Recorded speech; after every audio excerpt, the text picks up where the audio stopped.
Hello दोस्तों, स्वागत है आप सबका अड्डा 24/7 चैनल पे।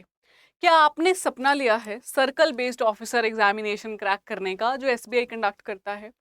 अगर आपने सपना लिया है तो मैं आपको एक रियलिटी चेक देना चाहती हूँ। ड्रीम्स देखना बहुत अच्छी बात है, पर वो ड्रीम्स को फुलफिल करने के लिए आपको बहुत ज़्यादा एफर्ट लगाना पड़ता है, बहुत ज़्यादा हार्ड वर्क करना पड़ता है। और अगर वो हार्ड वर्क और वो एफर्ट सही दिशा में नहीं होता तो फायदा नहीं होता सैडली उसका। तो आपकी मेहनत सही दिशा में हो, ये इंश्योर करने के लिए आज की वीडियो लेके आई हूँ। इकोनॉमी सब्जेक्ट का सिलेबस बताने आई हूँ। बच्चों को पता ही नहीं है क्या पढ़ना है इस सब्जेक्ट में। स्पेशली अगर आप पिछले साल का पेपर देखो तो 4 से 5 सवाल आए थे इस सब्जेक्ट से, एंड पढ़ के इतना कुछ गए थे, काम आया नहीं। तो ऐसा ना हो आपके साथ, ये इंश्योर करने के लिए आज का वीडियो है। तो मैं आपको फटाफट से बताने वाली हूँ इकोनॉमी के लिए क्या क्या पढ़ना है आपको। फटाफट आगे बढ़ूँ इस वीडियो में उससे पहले एक रिक्वेस्ट है मेरी आप लोगों से, please do not forget to subscribe to our YouTube channel, ताकि आपको अपडेट्स मिलते रहें हमारे जो सेशंस और वीडियोस हम कंडक्ट करते हैं।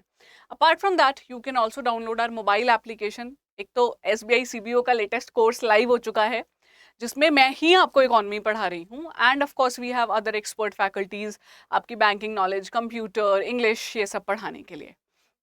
तो आप चेकआउट कर सकते हो कोर्सेज को। डिस्काउंट मिलेगा, वो मैं वीडियो के एंड में बताऊंगी, ताकि डिस्काउंट तभी ले पाओ अगर एक्चुअली में वीडियो देख रहे हो पूरी और सिंसियर हो पेपर निकालने के लिए। ठीक है, तो चलिए बात करते हैं फटाफट से इस सिलेबस की इकोनॉमी सेक्शन के। तो जो आपका फेज 1 है, ऑनलाइन टेस्ट है। Phase 2 is the screening and phase 3 is the interview. तो फेज 1 में अगर आप फुल पैटर्न देखोगे तो there are English, banking knowledge, G and computer aptitude, ये सब्जेक्ट्स हैं, जिसमें से बैंकिंग नॉलेज सबसे ज्यादा आता है जी 40 नंबर का, कंप्यूटर 20 नंबर का, बाकी 30-30 नंबर के। तो जीए स्लैश इकोनॉमी दिया गया है। अब जीए में तो हम समझते हैं कि क्वेश्चंस आते हैं करंट अफेयर्स से, स्पोर्ट्स, अवार्ड्स, न्यूज, मिसलेनियस, इस तरह की चीजें, ऑब्ituaries क्या हुई हैं। लेकिन व्हाट अबाउट इकोनॉमी सेक्शन, वही बताने वाली हूँ, क्योंकि 30 नंबर का ये सेक्शन है, आधा घंटा मिलेगा आपको। तो जीए में ही इकोनॉमी है, 30 questions, 30 marks, 30 minutes. Last time जैसे मैंने बताया 4 to 5 क्वेश्चंस वर देयर। इस बार हो सकता है ज्यादा सवाल आ जाएं या फिर उतने ही आ जाएं। Keeping both the scenarios in mind, हमें अपनी तैयारी करनी है। ना तो हम इतना एफर्ट मार लें कि वो काम नहीं आ रहा, इतना एफर्ट किया लेकिन यूज हुआ नहीं, और ना ही इतना कम पढ़े कि पेपर में 4-5 सवाल भी हमसे सॉल्व नहीं हो रहे हैं, क्योंकि एक एक नंबर मैटर करता है। ठीक है। अच्छा, जो इकोनॉमी में आप पढ़ते हो ना, वो चीज़ें कहीं ना कहीं आपको ऐसे राइटिंग में भी हेल्प करती हैं, क्योंकि लेटर और ऐसे लिखना है आपने इंग्लिश डिस्क्रिप्टिव में, 25-25 नंबर का है। क्योंकि जब आप इकोनॉमी पढ़ते हो आपको अंडरस्टैंडिंग बिल्ड होती है कि कैसे आपकी कंट्री में डेवलपमेंट आ रही है, कैसे आरबीआई काम कर रहा है, बैंकिंग सेक्टर काम कर रहा है, क्या ज़रूरत है इकोनॉमिक ग्रोथ की। तो ये चीज़ें आपकी आंसर राइटिंग को, ऐसे राइटिंग को बेहतर करती हैं। तो वो जो पीछे पढ़ रहे हो आप, सिर्फ आपको जीए के इकोनॉमी में ही काम नहीं आएगा, बल्कि आपके ऐसे राइटिंग में भी काम आने वाला है। तो पढ़ना क्या है, सिलेबस की बात हुई थी तो ये रहा सिलेबस, आपके लिए मैं ब्रेक डाउन करके ला रही हूँ। ये आपको वही दिखा रही हूँ जो मैं अपने कोर्स में पढ़ाने वाली हूँ। हम पढ़ेंगे ग्रोथ एंड डेवलपमेंट, जिसमें आता है ग्रोथ क्या है, कैसे मेजर करते हैं जीडीपी से, जीडीपी, फिर एनडीपी, एनएनपी, जीएनपी, और जीडीपी को मेजर करने के मेथड्स क्या हैं, income method, expenditure method. Growth और डेवलपमेंट में डिफरेंस क्या है, डेवलपमेंट को एचडीआई मेजर करती है, ये सारी चीजें आती हैं हमारी पहले चैप्टर में।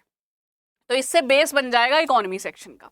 फिर सेकंड है जी monetary policy and fiscal policy. यहाँ पे आरबीआई का रोल आ जाता है कि कैसे महंगाई को ट्रैक में रखना है। फिर फिस्कल पॉलिसी है, यूनियन बजट रिलीज किया जाता है तो वो फिस्कल पॉलिसी का पार्ट है। Then is balance of payment. Balance of payment एक इकोनॉमिक कॉन्सेप्ट है कि कैसे इंटरनेशनल इंपोर्ट एक्सपोर्ट हम करते हैं। और फिस्कल मॉनेटरी पॉलिसी काफ़ी हद तक बीओपी से ड्रिवन होती है, कि ऐसी पॉलिसी बनानी है, बीओपी के थ्रू पता चलता है। फिर इन्फ्लेशन एंड इट्स इंडिकेटर्स, बड़ा इंटरेस्टिंग चैप्टर, बड़ा ही मज़ेदार और काम आने वाला। महंगाई क्या है, महंगाई को मेजर कैसे करते हैं, आरबीआई कैसे महंगाई को कम करने की कोशिश करता है अपनी मॉनेटरी पॉलिसी के थ्रू, वेरियस टाइप्स क्या है महंगाई के। फिर फॉरेन ट्रेड पॉलिसी, अब तो एफटीपी 2023 की आ चुकी है, पर इससे पहले पुरानी पॉलिसीज भी रही हैं। और एफटीपी के अंडर गवर्नमेंट क्या कोशिश कर रही है कि कैसे हम एग्रीकल्चर सेक्टर का काम जो है, जो कंट्रीब्यूशन है हमारी इकोनॉमी में, बढ़ाएं। तो करंट अफेयर्स भी रिलेट कर जाएगा यहाँ पे। And then is international economic institutions, World Bank, WTO, IMF, and even the regional institution जैसे ADB हो गया आपका, RCEP हो गया, ब्रिक्स हो गया, ब्रिक्स में अभी अभी नए मेंबर ऐड हुआ है, 11th मेंबर। तो ये ब्रिक्स क्या है, क्यों बनाया गया है, एशियन डेवलपमेंट बैंक क्या है, ये सारी चीजें हम यहाँ पे पढ़ते हैं। तो ये कोर है आपके इकोनॉमिक्स का, आप इतना पढ़ लीजिए, बहुत अच्छे से पढ़ लीजिए, इसके अलावा आपको कुछ और इकोनॉमिक्स के हिसाब से नहीं पढ़ना पड़ेगा। एक चीज मैं जरूर ऐड करूंगी यहाँ पे, गवर्नमेंट स्कीम्स, ऑल्दो आप GA में पढ़ते हो, पर मैं लाइवलीहुड जनरेशन की स्कीम्स, स्किल डेवलपमेंट की स्कीम्स, गरीबी हटाने की स्कीम्स आपको जरूर पढ़ाती हूँ as a part of static. इसके अलावा फरवरी में यूनियन बजट आ जाएगा सरकार का, वो मैं डिटेल में पढ़ाऊंगी आपको, और यूनियन बजट के अलावा इको सर्वे, क्योंकि देखिए लेटेस्ट है जो फरवरी में आएगा, 31 जन को सर्वे और 1 फेब को बजट, तो उसके बाद आपका पेपर हम अगर एक्सपेक्ट करें मार्च में होगा, तो उसमें आने के चांसेस अच्छे खासे हैं। तो ये सेक्शन आप पढ़ के जाइए इतना इन डिटेल, इससे ज्यादा इकोनॉमी नहीं भी पढ़ोगे तो चलेगा, इससे कम पढ़ोगे तो दिक्कत हो सकती है, क्योंकि अगर क्वेश्चंस आ गए तो फिर सोचोगे कि यार थोड़ा ज्यादा पढ़ लिया होता। मैं आपको इन डेप्थ ये पढ़ाने वाली हूँ। अगर आप इंटरेस्टेड हो, आपको लग रहा है कि कोई कोर्स मिल जाए, तो हमारा कोर्स ले लीजिए। मैं अभी आपको दिखाऊंगी आप कैसे मेरा Y754 कूपन कोड यूज करके डिस्काउंट अवेल कर सकते हो 80% तक का। जब मैं शुरुआत करती हूँ चैप्टर की, यहाँ से करती हूँ, इकोनॉमिक्स क्या है, इकोनॉमी से कैसे डिफरेंट है वो, ब्रांचेस ऑफ इकोनॉमिक्स जैसे micro macro, factors of production, ये सब बेसिक चीजें सिलेबस में नहीं लिखी, पर मैं ये पहली ही क्लास में आपको पढ़ा देती हूँ। ऑनेस्टली कहूँ तो 2 क्लासेस में लेती हूँ, क्योंकि मेरी क्लासेस इंटरैक्टिव रहती हैं। तो मैं ये दो क्लासेस लेने के बाद एक्सपेक्ट करती हूँ कि अब आपको समझ आ गया, आपकी गाड़ी जो है वो पहले गियर के बाद सेकंड गियर में आ चुकी है, पहला गियर लगाने तक का काम यहाँ से, हैंड ब्रेक हटाना गाड़ी की, गियर में डालना यहाँ सिखा देती हूँ, उसके बाद फिर हम आगे बढ़ते रहते हैं। तो ये था मेरा आज का जो वीडियो, आपको एक्सप्लेन करना चाहती थी, सिर्फ इतना पढ़ लीजिए। अगर आप खुद से पढ़ना चाहते हो तो इन चैप्टर्स की जो मैंने बताया है आपको वीडियोस आप देख लीजिए, या किसी बुक से, जैसे रमेश सिंह की एक बुक आती है UPSC की, वो देख लीजिए, या इकोनॉमिक्स की आपको कोई और लगे कि हाँ ये मेरे काम की बुक है जो मैंने पढ़ी थी कॉम्पिटिटिव एग्जामिनेशन में, तो ये पढ़ लीजिएगा। ठीक है, अब मैं आपको जल्दी से ये बता देती हूँ कि इसका PDF अगर आप डाउनलोड करना चाहते हो तो मेरा टेलीग्राम ग्रुप है, आप वहां जा सकते हो, रितिका चावला अड्डा 24/7 मेरे ग्रुप का नाम है, ये देखिए, you can join this group. ये ग्रुप ज्वाइन करोगे, यहाँ पे सारी PDFs आपको मिल जाएंगी जो आप डाउनलोड कर सकते हो और यूज कर सकते हो। इसके अलावा, इस टेलीग्राम ग्रुप के अलावा मैं आपको हेल्प कैसे कर सकती हूँ, वही कोर्स जो मैंने बताया था, आप हमारे चेक कीजिए जी, हमारे वेबसाइट पे जाइए,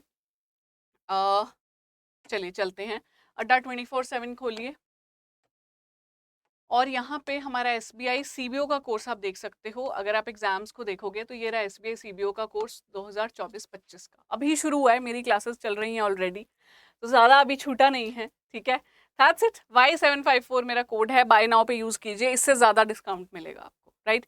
thank you so much for precious time, I wish you all the best. बहुत जल्दी मिलते हैं, या तो यूट्यूब पे या वापस कोर्स में। Bye bye, take care.